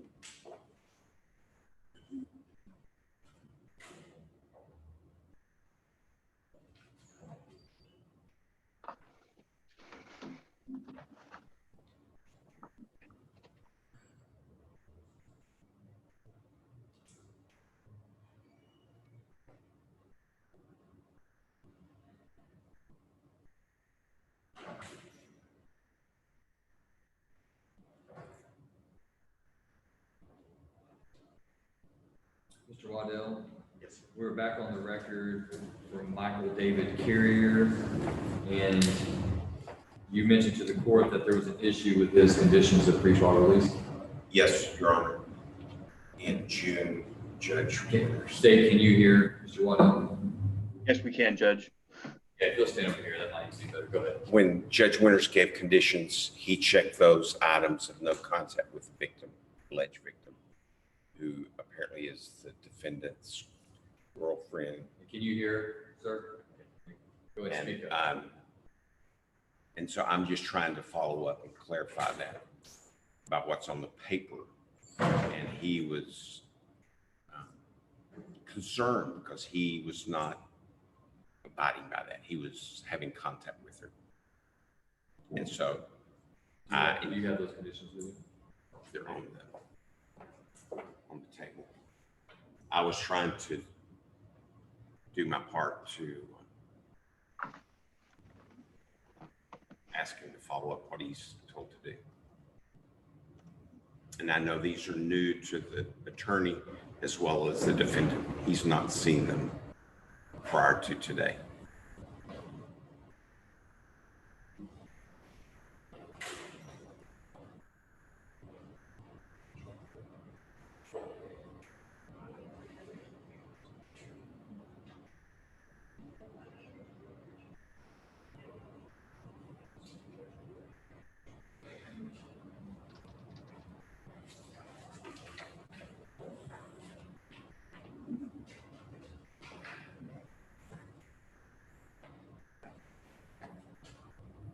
All right, and when did Mr. Carrier sign the conditions of pretrial release? Today. Today. All right, so this copy that I hold in my hand that's signed by Judge Winters, that was done on June 2nd by Judge Winters, but his signature today indicates it's today, right? So probably what we'll need to do In the future is to have a him date. date his signature. All right, so Mr. Carrier, the conditions of pretrial release in this case require that you comply with each and every one of the conditions that are checked off. And one of these conditions says that you shall not communicate in any manner, directly or indirectly, with the alleged victim, not to go within 500 feet of the residence, school, child care facility, not to communicate in any manner, directly or indirectly, with the family members of the alleged victim. These are the conditions that are placed upon your bond at this time. And so if you have future contact with the alleged victim during the pendency of this case, and that's made known to this court, then the court can revoke the bond that you posted in this case and can re-incarcerate you. All right, so as you leave today, these are the conditions that you must comply with. And unless your attorney in the state asks the court to modify these conditions, these are the conditions that the court expects you to abide by. You understand? So that means no contact with the alleged victim in any manner. All right? In addition, the other conditions, 1, 2, 3, 4, 5, 6, 7, 9, that you're ordered to attend anger management class, and that you're to pay $50 per month, beginning 30 days from the date of appointment, towards your indigent attorney fees, and that you're not to possess or use a weapon. You need to make sure you're in strict compliance with those. Is there any confusion about that? All right. Any issues you have with those, you should consult with your attorney, Ms. Beasley. She can consult with the state, and if there's any request to modify those, that would need to come before the court. All right, and Mr. Carey, do you have a copy of these? Yes. You do? Okay. All right. Is there anything further? Yes, Your Honor, I think before I had announced that I had all the discoveries complete, Ms. Heisel is in the process of obtaining, medical records, and we have not received those yet. So that's the only thing I think that is outstanding. All right, Ms. Heisel, did you hear Ms. Beasley? Yes, Judge, sorry, my unmute button's not working. Yes, the state has subpoenaed some additional medical records. We have not received those, but Ms. Beasley does have everything else via the discovery portal. That's our understanding as well. Okay, so court has set this for pretrial on August 25th. We'll see if the medical records don't come in. If they do or don't, then we'll take that issue up at that time. All right, Mr. Carey, you're free to go.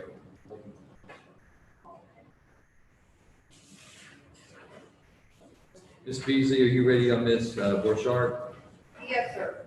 Ms. Borchardt, if you would come to the podium, please. CR 20-72, State versus Danielle Marie Borchardt. And the court has reviewed Ms. Borchardt's application for court-appointed counsel. The court has reviewed that and found Ms. Borchardt to be indigent based on the information provided, and has appointed the Honorable Debbie Beasley to represent her. Ms. Borchardt, you have met with your attorney, Ms. Beasley, today, is that correct? Yes, sir. And Ms. Beasley, have you had an opportunity to review the indictment with your client? Yes, sir, I have. She understands the nature of the charge against her, the punishment range, and her name is spelled correctly, and she wishes to enter a plea of not guilty at this time. All right, the court will enter Ms. Borchardt's plea of not guilty into the record. And Ms. Borchardt, do you have the same situation as Mr. Berman? I do. You live in Florida and you fly back and forth to Texas? I do. Are you and Mr. Berman a couple? Yes. All right, and so you're telling the court that your ability to fly commercially from Florida to Texas is not of your own means? No. That's what? No, not right now.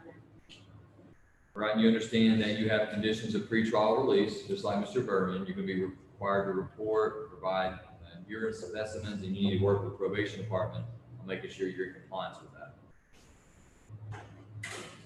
All right, we'll set Ms. Borchardt for pretrial on August 25th. And once you have your notice of appearance and your conditions of pretrial release, you're free to go.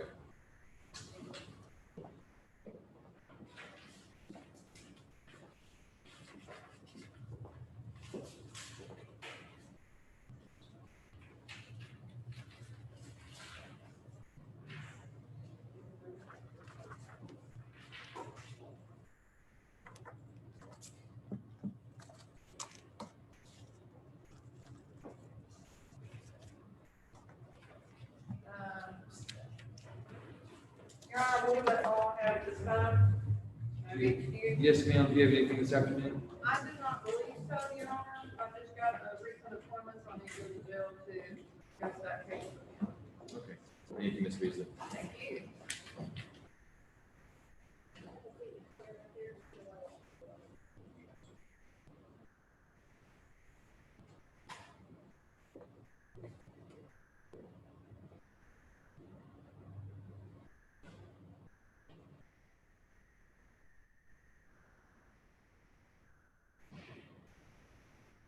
All right, who do we have left? I know we have Mr. Lee.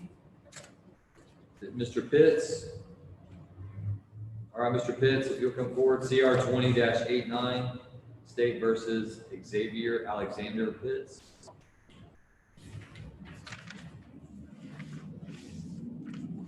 Mr. Pitts, you are set for arraignment today on the third-degree felony offense of prohibited substance or item in a correctional facility.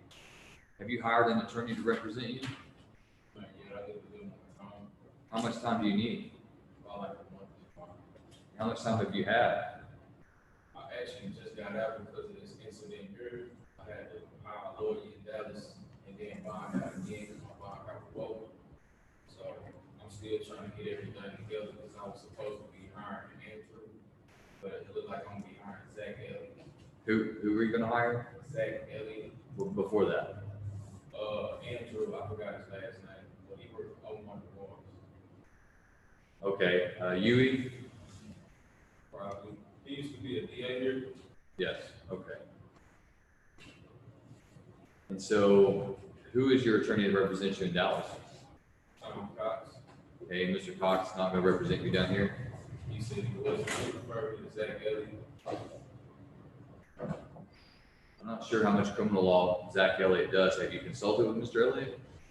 No, I was supposed to go see him today. Are you gonna go see him today? I'll tell you what, we've got about 55 minutes. Why don't you go talk to Mr. Elliott and then be back in the courtroom? Only thing is, he said I gotta pay $150 consultation fee or something like that, and then I won't even be able to talk to him until Wednesday because he's supposed to be booked up. So I was gonna talk to him and some other lawyers that Andrew referred. If I don't hire Andrew. All right, what I'm gonna do is I'm gonna reset you for, I'm gonna give you about a week and a half. I'm gonna set you for July 21st. Can you give me a little more time, because I'm on my leg monitor, and I have to get permission to come down here because of this incident now, they put me on the monitor. So I don't have means to, like, I gotta get permission to go to the bank, go see lawyers. Mr. Pitts, the more you talk, the more reasons you give me not to let you go and not to give you more time.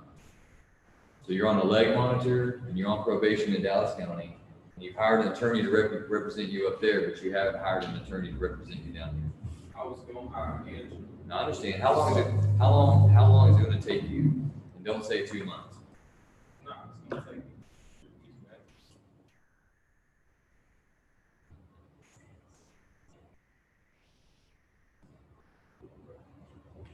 All right, Mr. Pitts, I'm going to order you to return on August 6th.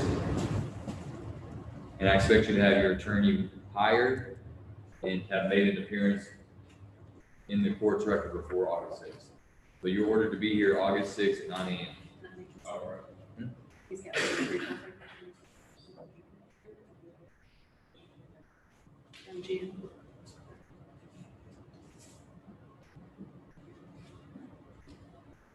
And we're setting you for arraignment. And Mr. Pitts, once you sign that, I'm gonna have you step over here and meet with my probation and pretrial release department. And I'm gonna place you on conditions of pretrial release. All right? And once you get conditions given to you, you'll be free to go.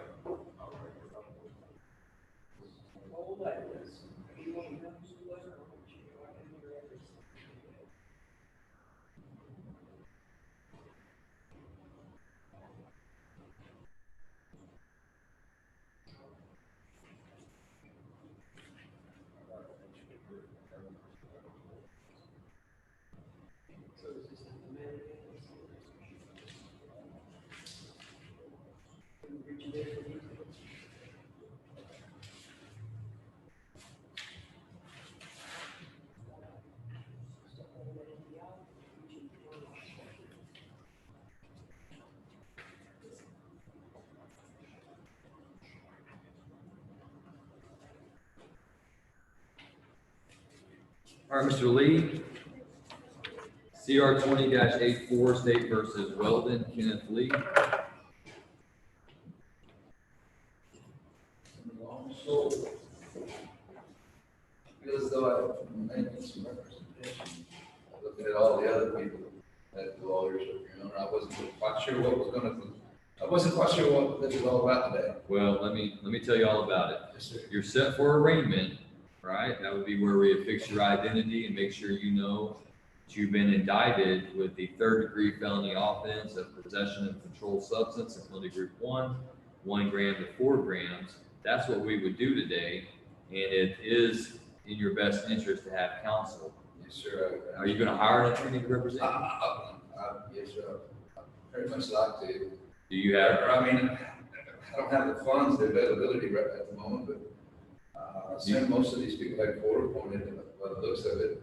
Do you have a job? I'm self-employed. I'm a tree guy.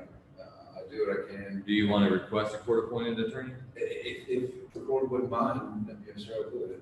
Well, I believe we made that announcement earlier, and you would have had 2 hours to do that. I had no idea what. All right, you need to go down the hallway, last office on the left, and speak with Miss Patty Taberham and tell her that you want to request a court-appointed attorney. Yes, sir. She's going to give you some paperwork, and you're going to fill it out. And then after you fill it out, you'll return to the courtroom. Understood. All right, into the hallway to the left. Yes, sir. Go down that way. Out. Go out that door, hang a right. Go out that door, hang a right, all the way down to the left. Yes, sir. Lee, His Weldon name Lee. is Weldon Kimberly. Mr. Lee has a warrant. You're going back in and process his paperwork.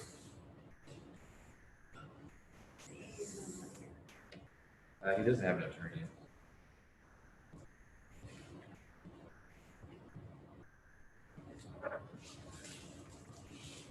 CR 24. He's got pending three.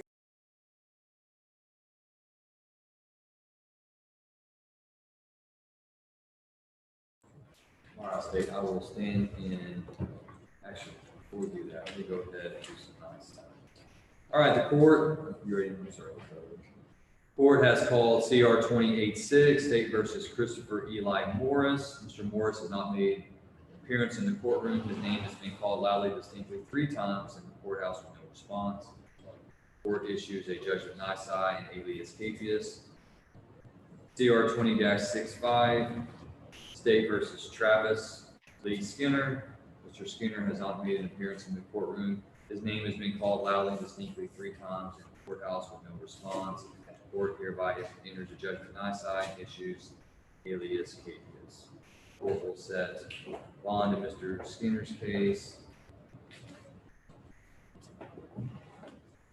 in at least double the amount of the original surety bond posted.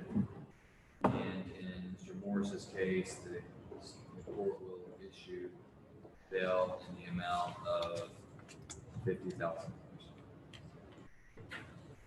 Bailiff, you'll do your bailiff certificates on those 2. And for the record, Mark Henry Vargas did not appear today. However, the surety had filed a release of surety prior to court. Court granted that. There is an active warrant for Mark Henry Vargas. Judge, just to confirm, you did say bailiff certificates for Morris and Skinner, correct? Yes, sir. Okay, they've been done. All right, the court will just stand in recess until I hear back from Mr.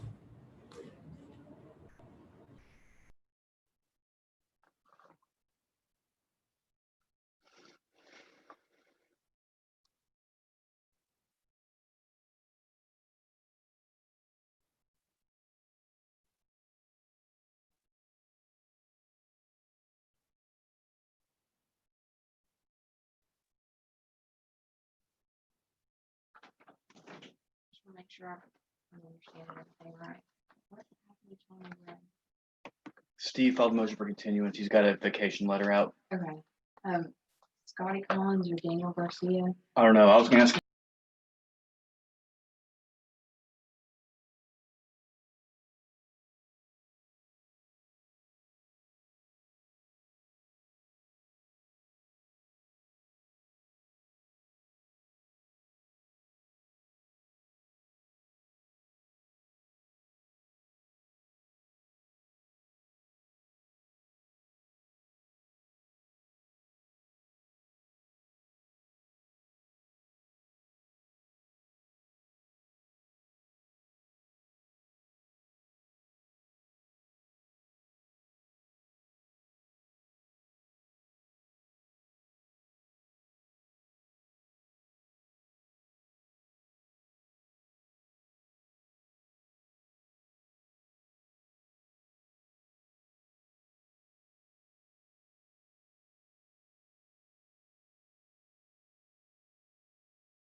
All right, back on the record in CR 20-84, State versus Weldon, Kenneth Lee. Mr. Lee has requested the appointment of counsel. The court has reviewed his application, finds him to be indigent, has appointed the Honorable Richard Schmidt to represent him. Mr. Schmidt is not present in the courtroom this morning. The indigent defense coordinator will notify Mr. Schmidt of the appointment. We are set for arraignment today. And so, Mr. Lee, we're going to need to reset your arraignment, and we will reset arraignment for August 6th.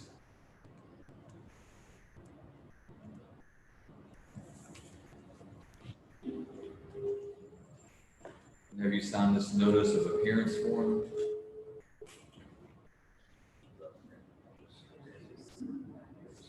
Almost.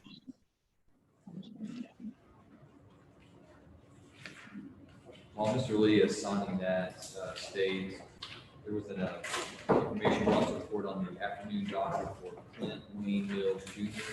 Mr. Adams had failed to e-file his waiver of arraignment, but he did complete one, and it's set for pre-trial on August 25th. Mr. Mills Jr., I believe, is on trustee, and he's out working, so we're not going to bring him before the court today. This afternoon. All right, Mr. Lee.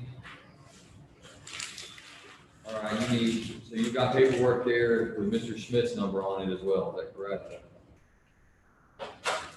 Not yet, I don't believe so, not yet.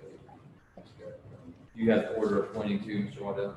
Yes, sir. Okay, so on that order appointing is Mr. Schmidt's contact information. It may take, a day or so before he gets notice of the appointment. So you'll want to call him and let him know that he's been appointed to represent you, and then give you time to get some information on your case to work with you on that. Other than that, Mr. Lee, your bondsman has filed a motion to go off of your bond. It says that you have not stayed in contact with your bondsman. So the court has granted their request for a warrant in your case. So you're going to be taken into custody at this time. So you'll want to come on around. You're going to want to speak with East Texas Bail Bonds or whoever it is that you posted your bond. Yes, please. We'll clear that up.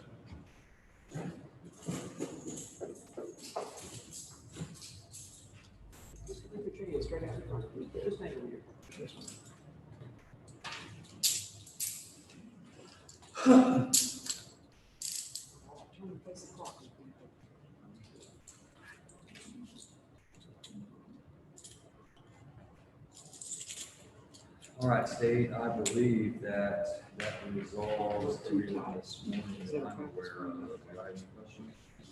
Judge, I believe we missed what happened to Mr. Scotty Collins.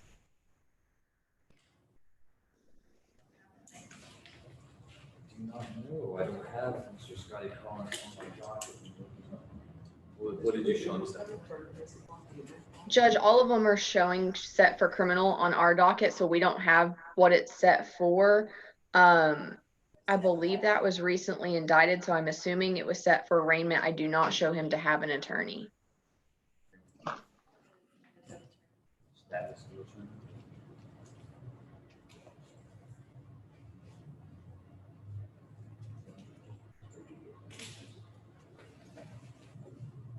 Ms. Heisel, it appears that Mr. Collins is now represented by Gilbert Alton III, and he submitted a waiver of arraignment yesterday, acknowledging pre-trial on August 25th. The court signed it.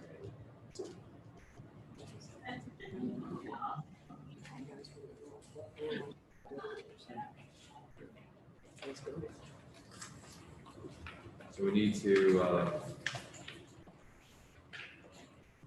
let's see if Mr. Alton files it. Yeah, Mr. Alton does not file a notice of appearance. So if you all speak with him, then maybe. Let him know he needs to do that.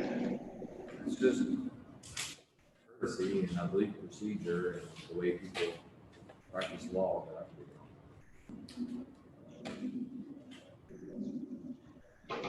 Anybody else besides it? Judge, that's all we had. Mr. Cox, any questions on anybody?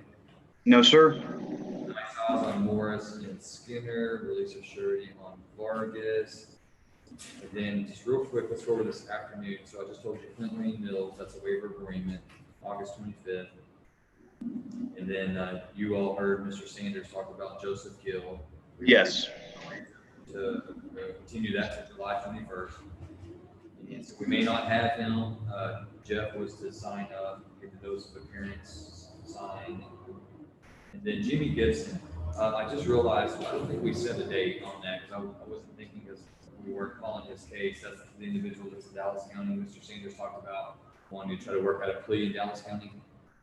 So I went ahead and set that for August 25th, just so it doesn't fall off the docket. So if we mark your docket for that. Then Timothy J. Holt, Nolan's aunt, he said that he's got a waiver agreement, he's gonna file it, and that's fine. And pre-trial will be August 6th on that one. And then of course, Cody Pickett's in Tarrant County, so I show in the afternoon, it's only gonna leave us really with two. And that's Ms. Thompson on Judson Brown writ, and then a writ with Mr. Stevens and Mr. Rodriguez. So just writs this afternoon. Just writs this afternoon with him appearing via Zoom. Okay. Sounds good. We'll see you then, Judge. All right, thank you. I'll see you.